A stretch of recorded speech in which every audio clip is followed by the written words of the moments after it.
ازاي تعمل ابلكيشن او تطبيق يشتغل على الاندرويد والايفون، وكمان التطبيق ده بيكون مربوط بالموقع بتاعك. يعني هنعمل للموقع بتاعك تطبيق موبايل بدون اي برمجة، ومش محتاجين منك ان انت تبقى مبرمج ولا اي حاجة. كل اللي احنا هنعمله بس الموضوع سهل وبسيط جدا جدا، ان احنا هناخد لينك الموقع بتاعك، هنروح نحول الموقع بتاعك ده لابلكيشن مبني بكود وبسورس كود بنفس السورس كود بتاع الموقع بتاعك. ما علينا، مش عايز ادخلك في الدايره دي، بس كل اللي بيحصل زي ما قلت لك ان انت بتاخد لينك الموقع بتاعك تروح تحوله لابلكيشن. طب ما عندكش موقع، اعتقد ان انت لازم بقى تنشئ، يا اما تنشئ ابلكيشن من غير موقع. ودلوقتي مفيش حد بيعمل، يعني مفيش حد عنده بيزنس وما عندوش موقع. يعني من الاخر، يعني اللي احنا هنعمله هناخد لينك الموقع بتاعك نحوله لابلكيشن. الابلكيشن ده يشتغل على الايفون ويشتغل على الاندرويد، وتقدر كمان تنزله على ابل ستور او على جوجل بلاي علشان تبدأ الناس تنزله. كمان من ضمن المميزات دي واللي هتساعدك جدا واللي هتكبر او هتعلي نسبة مبيعاتك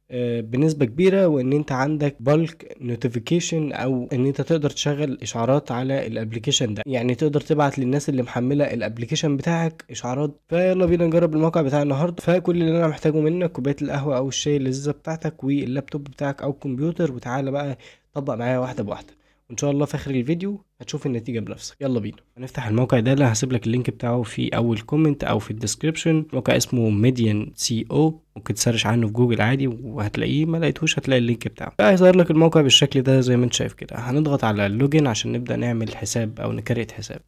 انا هنا عامل حساب، بس هنوريك ازاي تكريت حساب، الموضوع مش صعب. تضغط على ساين اب. بعد كده هنا هتحط الايميل بتاعك مثلا، وهتضغط على send verification email عشان يبعت لك رسالة ايميل تأكد بيها الايميل بتاعك.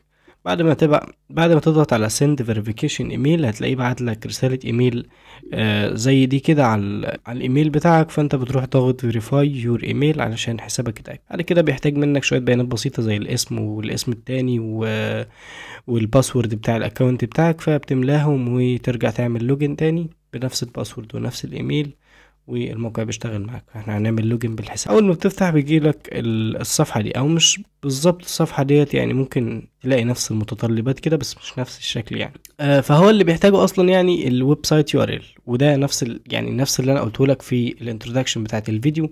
قلت لك ان احنا الفكره بتاعت الفيديو اصلا كلها مبنيه على ان احنا نحول لينك موقع ل ابلكيشن او لتطبيق موبايل ينزل على ابل ستور او جوجل بلاي، او ينزل او اي حد يقدر ينزله على اندرويد او ايفون. تمام. فهنا لينك الموقع، انا هحط لينك الموقع بتاعي. انت بقى تقدر تحط لينك الموقع بتاعك اللي هو مثلا ممكن يكون موقع بيع ملابس، موقع اي بيع او اي موقع في الدنيا يعني. فنروح نحول الموقع ده لابلكيشن. هو ده اللي هيحصل بالظبط يعني. فما يعني مثلا خليني اجرب في الموقع ده لان الموقع بتاعي مش جاهز. تمام. تمام. دوت كوم كده. تمام. الاسم مثلا انا اخليه اوبرنس بنفس اسم الموقع بتاعي. آه الاورجنايزيشن هتسيبها زي ما هي كده. تمام. لو في حاجة في البرايفسي عايز تقراها مثلا ممكن تقراها. فبنضغط على start building my app. بعد ما نضغط على start building my app بيبدأ يحولنا لصفحة زي ما انت شايف كده. الصفحة دي هنا زي ما انت شايف الحاجة اسمها الاب ايكون.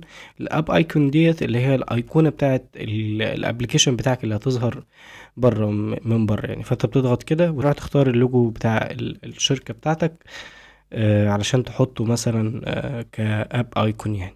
تمام. وبتبدأ تظبط شوية حاجات كده زي الأبعاد بتاعت شكل الأيقونة. شايف إن كده تمام، وبتضغط سيف.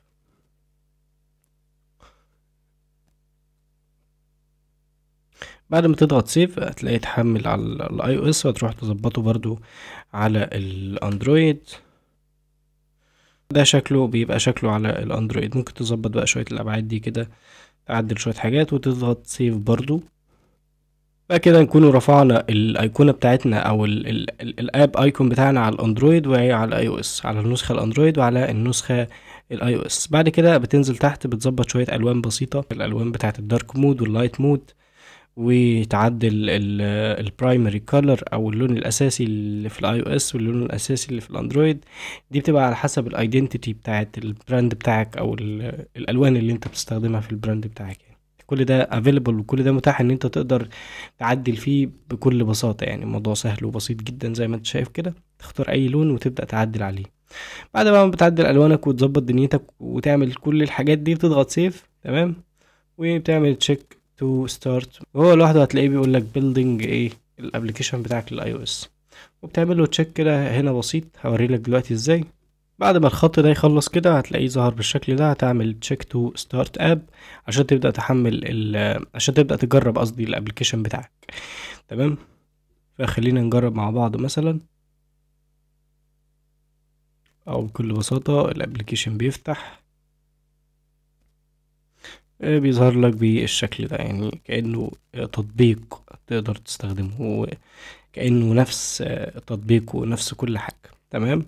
برضو تقدر تشوف نسخة الاندرويد من هنا على حسب نوع التليفون، وتقدر تشوف نسخة الايباد، ولو عايز تابلت برضو تقدر تشوفه من هنا. تمام. على الشمال هنا بقى في حاجة اسمها نوتيفيكيشن او اشعارات زي ما قلت لك، دي اللي انت بتقدر تبعت من خلالها اشعارات للمستخدمين او للناس اللي هي مسطبة الابليكيشن بتاعك. من هنا تقدر تختار لون النص ولون الكتابة ولون الاشعار اللي بيجي وتعمل الكامبين بتاعتك وتظبط كل حاجة والشكل والحاجات دي بحالها.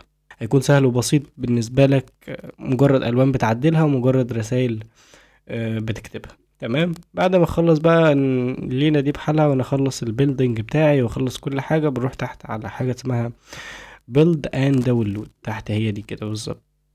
تختار بقى النسخة بتاعت حضرتك اللي انت عايز تنزلها. يعني مثلا انت عايز نسخة الاي او اس اللي هي سورس كود الاصلية، ولا عايز اندرويد اي بي كي، ولا عايز اندرويد اي بي اي، على حسب النسخة بتاعتك. انا مثلا عايز الاندرويد، فاضغط على بيلد كده زي ما انت شايف كده، يبدأ يعمل لي خط كده كأنه بيبني لي الابلكيشن بتاعه. تمام. زي ما انت شايف كده، بعد ما الخط ده بيخلص كده بيجيب لك علامة، بيجيب لك كلمة داونلود هنا عشان تبدأ تحمله. تقدر تختار النسخة وتعمل داونلود، ومن خلال النسخة اللي بتبقى معاك للاي بي كي دي تقدر بقى تنزلها زي ما قلت لك على بلاي والناس تحملها.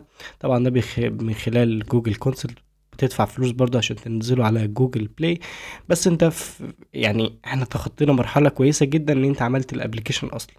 بعد كده بقى تبدأ تفكر هتودي الابليكيشن فين او هتنزله على ايه. تمام. فدي كانت كل حاجة، او ده كان شرح سريع للموقع يعني، واللي انت هتحتاجه من الموقع يعني. تمام. ولو في حاجة بقى، هو تقريبا في اشتراكات برضو، يعني لو في حاجة لها علاقة بالنوتيفيكيشن مش فاتحة معاك فاكيد هتبقى محتاجة اشتراك. فبكده نكون عرفنا ازاي نعمل ابلكيشن سهل ومجاني وبدون اي برمجة، طريقة سهلة جدا هتنفع معاك ان شاء الله. حاول تجربها بعد ما تسمع الفيديو ده وهتلاقيها ظبطت معاك. ولو عندك اي استفسار ممكن تكتب لي اي كومنت وانا هرد عليك ان شاء الله. ولو عجبك الفيديو ما تنساش تعمل لي شير ولايك وسبسكرايب. كويس.